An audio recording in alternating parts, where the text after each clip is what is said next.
ለኢትዮጵያ ኦርቶዶክስ ቤተክርስቲያን እያሽቃበጠ ነው የሚል የተቆራረጡ ቪዲዮዎች ላይ ሙሉ ሐሳብ የሌለባቸው አንዳንድ ቪዲዮዎችን በሰው ጭንቅላት ውስጥ የሆነ ነገር እየፈጠርኩ እንዳለ ለማሳሰብ አንዳንድ ሰዎች በክፉ ዓላማ ተነስታችሁ ሐሳብ ሲሰጡ እየተመለከትኩ ነው። እኔ ለኢትዮጵያ ኦርቶዶክስ ቤተክርስቲያን ለማሽቃበጥ ለሆነ ነገር ለማድረግ አስፈልጋለሁ ብዬ አላስብም። ለምን ካላችሁ ይህች ቤተክርስቲያን በሚሊዮኖች የሚቆጠሩ ምእመናን አሏት። ደግሞ በመቶ ሺዎች የሚቆጠሩ አገልጋዮችም ደግሞ አሏት። ስለዚህ እነዛ አገልጋዮች በትምህርት በሉ በምንም በሉ ለተነሳው ጥያቄ ለመመለስ አቅም ያላቸው ዝግጅቱ ያላቸው ብዙ አይነት ሰዎች አሉና ከበቂ በላይ ናቸው። እኔ ተጨምሬ ምንም የምፈጥረው ታሪክ የለኝም። ነገር ግን አንዳንድ ሰዎች እንደ ምክንያት የሚቆጥሩት ሰሞኑን አከታትዬ በጣም ልቤን የነኩ ዝማሬዎችን መዘመሬን የሆነ ሌላ አጀንዳ እንዳለው አድርገው ሊያሳዩ ሲፈልጉ ተመልክቻለሁ። ምንም አጀንዳ የለውም። መዝሙሮቹ እጅግ በጣም ደስ ይላሉ፣ ልብን ይሰርቃሉ። በዝግታ በጸጥታ ዝማሬ መስማት ለሚወዱ ሰዎች ልክ እንደኔ ላሉ ተመራጭ የሆኑ መዝሙሮች ናቸው። ለምሳሌ ይህን መዝሙር ሰሞኑን ሰምቼዋለሁ፣ ልጋብዛችሁ እስቲ።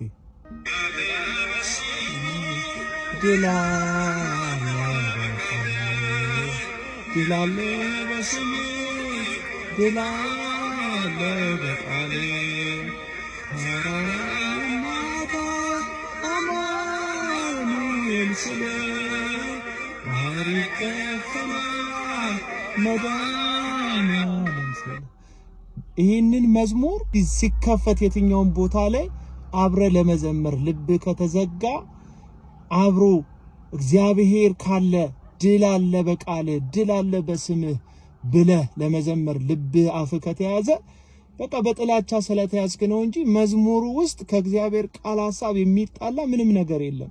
ረጋ ያለ ልብን የሚገዛ ግጥሙ የተሰናዳ እጅግ ደስ የሚል መዝሙር ነው። አሁንም ማሽቃበጥ ይመስላችኋል? ይሄ እውነታ ነው፣ ክህደት አይደለም ወዳጆቼ።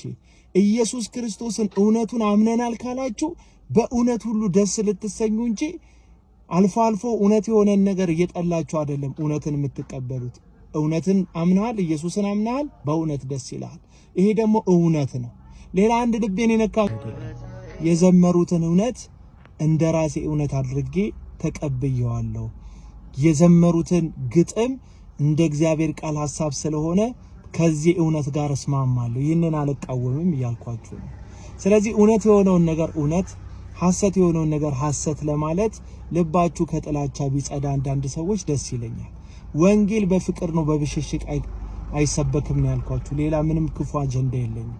ለምሳሌ ሰሞኑን የተቃወምኩት ወንጌላዊ አማኞችን የሚመስላችሁ ሰዎች አሉ። አይደለም፣ ወንጌላዊ አማኝን ሳይሆን ትዝታው የሚባል ዜማ የሰረቀን ሰው ነው የተቃወምኩት። እኔ ወንጌላዊ አማኞችን አልተቃወምኩም። የተቃወምኩት ዜማውን ነው እንጂ የገጠመውን ግጥም ይብን የተቃወምኩበት የትኛውን ቪዲዮ አታገኙ። ዜማው ግን የተሰረቀ ነው። የተሰረቀ ነገር ለእግዚአብሔር አይሰጥም። እግዚአብሔር ቅዱስ ነው። ቅዱስ ማለት የተለየ ማለት ነው።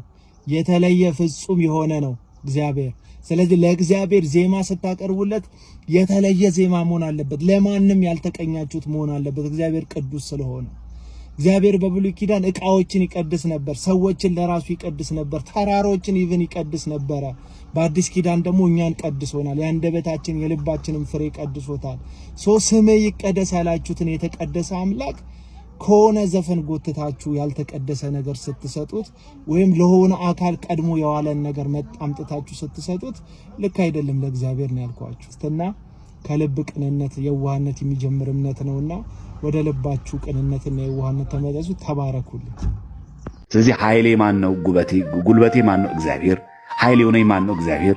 እነዚህ ሰዎች እንድመለስ ያደረገኝ ማን ነው? እግዚአብሔር። ከኔ የሆነ ምንም ነገር የለም። በቃ ክርስትናችን የሚያስፈልግ ደሜን የመለሰው ማን ነው? እግዚአብሔር። ኃይል የሆነን ማን ነው? እግዚአብሔር። ሞገስ ማን ነው? እግዚአብሔር። ስለዚህ ማን የተመሰገነ? እግዚአብሔር የተመሰገነ። በቃ አለ። ከኛ የሆነ ምንም ነገር የለም። እግዚአብሔር ልቡን በአራራው ደም ይመለሳል። ሄደን በጥይት ደቀነንበት እንዲመለስ ነው።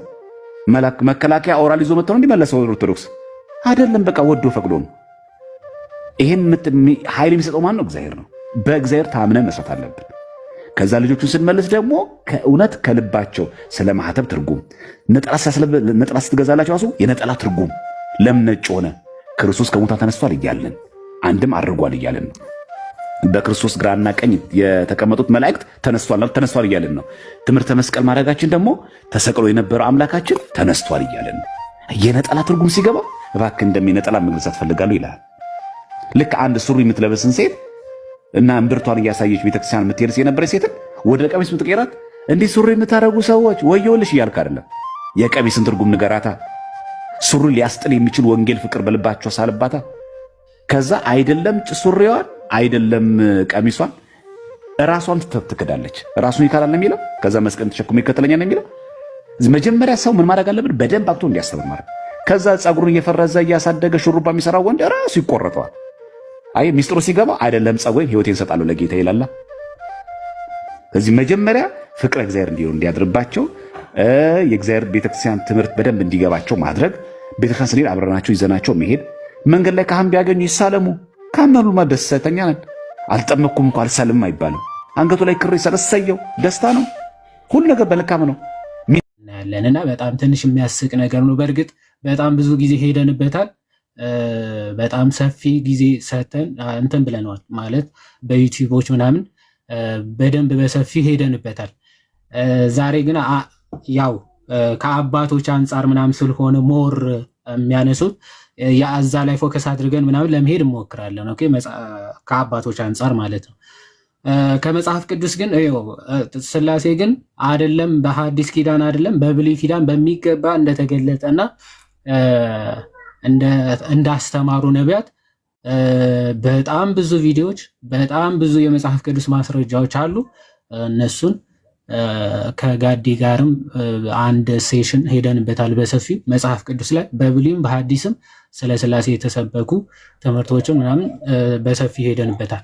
ዛሬ እንዳያችሁት ግን እስቲ ፕሪናይሲያን ፋዘርስ ወይም ደግሞ አንትናይሲያን ፋዘርስ ያስተማሩትን ነገር ስላሴ በጥቂቱ በጣም ብዙ አባቶች ነው ያሉት፣ ግን በጥቂቱ የተወሰኑትን ለማየት እንሞክራለንና